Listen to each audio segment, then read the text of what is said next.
যখন আল্লাহ তাআলা মানুষকে তার পাপ নেকি সম্পর্কে জিজ্ঞাসা করবেন, সবাই মুখামুখি হবে আল্লাহর সামনে কথা বলার জন্য। লাইসা বাইনাহু ওয়া বাইনাহু তারজুমান, কোনো দোভাষী থাকবে না। আপনি যা বলবেন আল্লাহ তা বুঝবেন, আল্লাহ যা বলবেন আপনি তা বুঝবেন, কোনো দোভাষী থাকবে না। তাতে তিনি বলেছেন, ওই সময় লোকটি তার ডান দিকে লক্ষ্য করবে, ফাইয়ারা মা কাদ্দামা মিন আমালিহি, তখন তার জীবনের সব কর্ম ডান দিকে দেখতে হবে। সুম্মা ইয়ানজুরু আশআমা মিনহু, তারপর সে তার বাম দিকে লক্ষ্য করবে, তখন সে তার সব কর্ম বাম দিকে দেখতে পাবে। যা দেখলো ডানে তা দেখবে বামে, যা দেখলো ডানে তা দেখবে বামে। সুম্মান ইয়ানজুরু ইলা ওয়াজহিহি, সামনের দিকে লক্ষ্য করলে ফায়ারান নার, তখন সে জাহান্নাম দেখবে। এখানেও আল্লাহর নবী একটা কথা বলেছেন যে ফাত্তাকুন নার ওয়ালাউ বিশিক্কি তামরাতিন, তোমরা জাহান্নাম থেকে বাঁচো খেজুরের ছাল সমপরিমাণ দান করে হলেও। তার মানে দানে আসলেই মানুষ জাহান্নাম থেকে বাঁচবে, এটাই ঠিক। আর এখানে ছাল বলতে খেজুরের মূল অংশ যা মানুষে খায়, আর বীজ, এর মধ্যে একটা সাদা খুব চিকন পদার্থ আছে।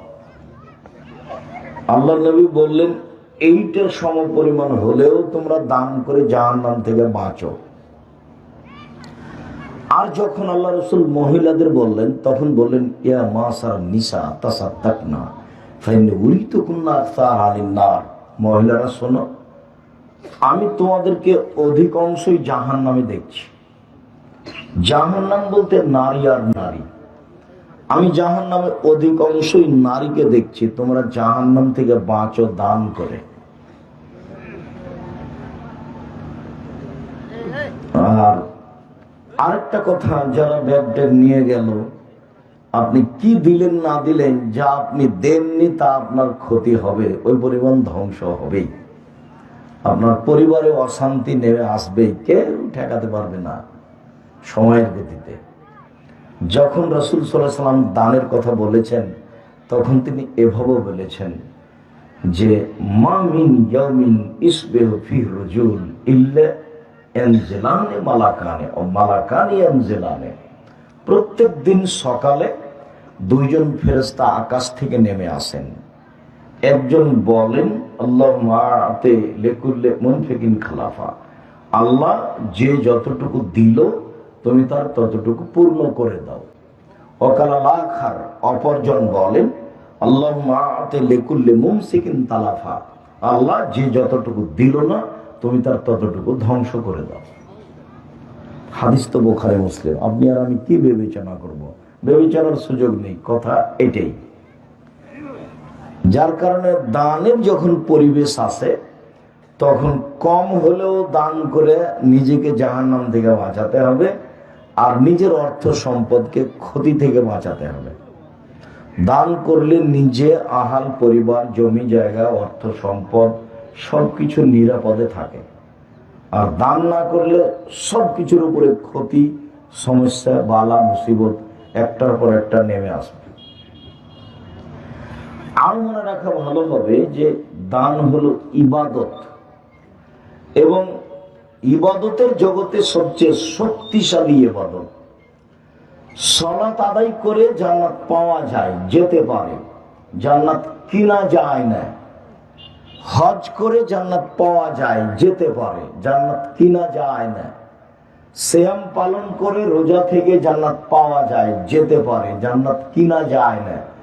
তাসবিহ তাহলিল জিকির আজকার করে, কোরআন তেলাওয়াত করে জান্নাত পাওয়া যায়, যেতে পারে, জান্নাত কিনা যায় না। কিন্তু দান এমন একটা ইবাদত যা দিয়ে জান্নাত কিনা যায়। আল্লাহ তাআলা বলছেন আমি জান্নাত বিক্রি করলাম তোমাদের টাকা এবং তোমাদের জানের বিনিময়ে। এই দুটো আমাকে সময়ের গতিতে বুঝিয়ে দাও, আমি তোমাদের কাছে জান্নাত বিক্রি করে দিলাম। এই কথা আল্লাহ তাআলা বলেন, আর এইভাবে মুহাম্মদ সাল্লাল্লাহু আলাইহি ওয়াসাল্লাম বলেন। সম্মানিত দিনী ভাই বোন, প্রথমে মানুষকে বিচারের মাঠে সালাত নামাজ সম্পর্কে জিজ্ঞাসা করা হবে। ফাইন সালাহাত সালাহুল্লাহু সায়রাম আলাইহি, যদি তার সালাত কবুল হয় সব ইবাদত কবুল করা হবে। ফকিরকে 10টা টাকা দিয়েছে সেটা কবুল হবে, হজ করেছে সেটা কবুল হবে। ওয়াইন ফাসাদাত ফাসাদাল্লাহু সায়রাম আলাইহি, আর যদি সালাত কবুল না হয়, এটা যদি বাতিল হয়ে যায়, তাহলে সব ইবাদত বাতিল বলে গণ্য হবে। আল্লাহ সব ক্রস চিহ্ন দিয়ে দেবেন, সব বাতিল। এক অবাক ইবাদত সালাত, এমন একটি ইবাদত যার উপর নির্ভর করে অন্যান্য ইবাদত। এই ছেলে, এই যে বাহিরে গল্প করছে, পাড়াতে কোনো দেখাশোনা করার ছেলে নেই, কোন শরমে গল্প করো? তোমার একটু শরম লজ্জা হয় না কেন? আমি এখানে কথা বলছি, তুমি গল্প করো কি করে? আমি তো তোমার জন্য এসেছি, তোমার এতটুকু বোধোদয় নেই, বোধগম্য নেই, তোমার হিতাহিত জ্ঞান নেই, তুমি নিজেকে মানুষ মনে করো না, গরু ছাগল মনে করো, পশু প্রাণী মনে করো। আমি কথা বলছি, তুমি গল্প করছো কি করে? জায়গা থাকলে বসেন, আর জায়গা না থাকলে দাঁড়িয়ে থাকবেন, এক পায়ে দাঁড়িয়ে থাকবেন, কথা বলবেন না। আমি আপনার জন্য এসেছি, অনেক পথ অতিক্রম করে এসেছি। আমার মনে হচ্ছে যে এইভাবে আমি আর অতীতে কোনোদিন প্রোগ্রামে এইভাবে রাস্তায় যাইনি কোনোদিন, 90 সাল থেকে এ যাবত। আপনি গল্প করবেন, এটা আমার জন্য গ্রহণীয় হবে? নোংরা নীতি ত্যাগ করেন। যদি অনুকূলে না হয় বাড়ি যান, এখানে এসে খামাখা ঢং করে গল্প করছেন কেন? তোমরা দেখো, ওই যে ওখানে দেখো তো, পিছন দিকে দেখো তো, এই পড়ার কোনো ছেলেপিলা নেই। আচ্ছা, আনাস রাদিয়াল্লাহু তাআলা আনহু বলেন, রাসূল সাল্লাল্লাহু আলাইহি সাল্লাম বলেছেন, as-salatu thalathatu athlasin, সালাত 3 ভাগে বিভক্ত। সালাত আদায় করলে 3টে জিনিস জরুরি করা লাগে। এক, আত-তাহুরু সুলুসুন, ওযু হলো 3 ভাগের 1 ভাগ। মানে ওযু ঠিক হলে সালাতে যা নেকি হয় তার 3 ভাগের 1 ভাগ পেয়ে গেলাম। 2, রুকু সুলুসুন, রুকু হলো 3 ভাগের 1 ভাগ। মানে সালাতের রুকুটা যদি ঠিকঠাক হয় তাহলে 3 ভাগের 1 ভাগ নেকি পেয়ে গেলাম। ও সুজুদ সুলুসুন, সিজদা হলো 3 ভাগের 1 ভাগ।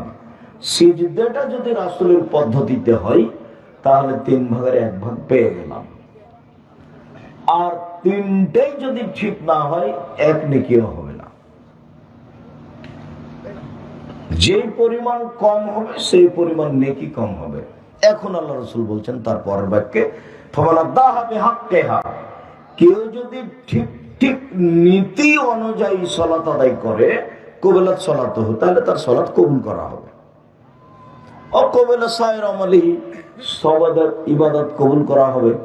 ওয়াইন রুদ্দাত আলাইহি সালাতু রুদ্দা আলাইহি সায়র আমলিহি, আর যদি তার ইবাদত সালাত কবুল না করা হয়, ফেরত দেওয়া হয়, তাহলে সব ইবাদত ফেরত দেওয়া হবে। জীবনে যা করেছেন সবই বাতিল। সালাত এমন একটি ইবাদত যার উপরে নির্ভর করে অন্যান্য ইবাদত। মনে রাখতে হবে, মানুষের জীবনে সবচেয়ে জরুরি, ব্যতিক্রম, ভিন্ন ধরনের কাজ হলো ইবাদত, সালাত। মনে রাখবেন, জীবনে 4টা কাজ। 1, 5 ওয়াক্ত সালাত আদায় করা। 2, হালাল রুজি উপার্জন করা। 3, কোরআন মাজিদ তেলাওয়াত করা। 4, 2 জন বলে বসে আড্ডা না পিটা কোনো জায়গায়। এই যে আমরা এখানে কথা বলছি, আর ইতর শ্রেণীর, নোংরা শ্রেণীর মানুষ এই যে টিভি চালাচ্ছে, 5 জন 7 জন বসে আছে, ল্যাংটা মেয়ে দেখছে, ঘন্টার ঘন্টা বসে আছে। ওকে জিজ্ঞাসা করো যে আপনি ভালো মানুষ না খারাপ মানুষ, ওই বলবে যে আমি খারাপ। ধরুন, একটা মানুষের লজ্জাবোধ থাকলে 5 জন 7 জন মিলে ল্যাংটা মেয়েকে দেখে, বসে বসে আছে, গল্প করছে, দেখছে, দিন দিন ঘন্টার ঘন্টা কাটাচ্ছে। এগুলো পশু প্রাণী, গরু ছাগল, কুকুর সিরিয়াল। আল্লাহ তাআলা বলছেন, বুঝে না ওরা, অন্তর আছে বোঝে না, দেখেও দেখে না ওরা, চক্ষু আছে দেখে না, শোনেও শোনে না ওরা, কান আছে শোনে না। উলাইকা কালা আনাম, তারা পশু প্রাণীর মতো, তারা গরু ছাগলের মতো, তারা কুকুর সিরিয়ালের মতো, বালু মাজাল, বরং তার চেয়ে খারাপ। কুকুর শ্রীগুলোর চেয়ে খারাপ। ঘন্টার ঘন্টা বসে ল্যাংটা মেয়ে দেখে, নামাজ রোজা বাদ দিয়ে আর মানুষের বদনাম করে, সে পশু প্রাণীর চেয়ে খারাপ, কুকুর শ্রেণীর চেয়ে খারাপ। হলো নিম্ন শ্রেণীর মানুষ, ইতর শ্রেণীর মানুষ। তার ভদ্রতা, নীতি, বৈশিষ্ট্য বলে কোনো জিনিসই নেই। আমরা তো 1 মিনিট 30 সেকেন্ড থাকতে পারবো না, 30 সেকেন্ড। ওখানে যেখানে টিভি চলছে, 4 জন 5 জন মানুষ আছে, আমরা 30 সেকেন্ড দাঁড়াতে পারবো না। অথচ আপনার স্বভাব এত খারাপ, আপনার খাসলত এত খারাপ, আপনার অভ্যাস এত খারাপ, আপনার অভ্যাস এত নোংরা, এত বর্বর, এত অসভ্য যে ঘন্টার ঘন্টা আপনি একজন মুসলমান হয়ে ল্যাংটা মেয়ে দেখছেন আর বসে আছেন আর গল্প করছেন। ধর্ম পাগল হয়ে গেছে, হজ করে জান্নাত কিনবে, অত সহজ নয়। 4টা কাজ মনে রাখবেন। দোকানে এসেছেন, জিজ্ঞাসা করবেন লবণ আছে, 1 কেজি লবণ দেন। কাঁচামরিচ আছে, 200 কাঁচামরিচ দেন। নেওয়া হয়েছে, টাকা দেওয়া হয়েছে, আসসালামু আলাইকুম, এই পর্যন্ত সবাই। একরাহুল কালামা বাদাল ইশায়, আল্লাহর নবী সালাতের পরে কথা বলা ঘৃণা করতেন। একরাহুল নাওমা কাবলা ইশায়, এশার সালাতের পূর্বে তিনি ঘুমিয়ে যাওয়াকে ঘৃণা করতেন। এটা তার শিষ্টাচার, এটা তার বৈশিষ্ট্য, এটা মুসলমানের নীতি, এটা মুসলমানের শিষ্টাচার। মুসলমান কোনোদিন 4 জন 5 জন মিলে বসে গল্প করতে পারে না। যখন তার চরিত্র, তার অভ্যাস, তার খাসলাত যখন কুকুর শ্রীগালের মতো হয়ে যায়, তখন তার অনুভূতি কাজ করে না। আপনাকে এখানে একটা কথা শোনাই। আনাস রাদিয়াল্লাহু আনহু, এই ছেলে, তোমরা মোবাইলে বক্তব্য নকল রেকর্ডিং করছো না অন্য কিছু দেখছো? রাসূল সাল্লাল্লাহু আলাইহি সাল্লাম বলছেন, লা ইয়াকুনান্না ফি হাযিহিল উম্মাহ, আমার এই উম্মতে 3টে বিপদ নেমে আসবে 3টা কারণে। 1, ভূমিকম্প হবে। 2, আকার আকৃতি পরিবর্তন হবে। সন্ধ্যায় থাকবে মানুষ আর সকালে হবে শোর, বানর। আমি বলিনি এই কথা, এই কথা মুহাম্মদ সাল্লাল্লাহু আলাইহি ওয়াসাল্লাম বলছেন। 3, সমস্যা নেমে আসবে, বিপদ, ঝামেলা, মারামারি, হইচই। 3টা বিপদ আসবে। 1, ভূমিকম্প। 2, আকার আকৃতি পরিবর্তন, একবারে হুবাহু শুকুর শোর হয়ে যাবে সকালে মানুষ। আমি এই কথা বলিনি, এই কথা মুহাম্মদ সাল্লাল্লাহু আলাইহি ওয়াসাল্লাম বলছেন,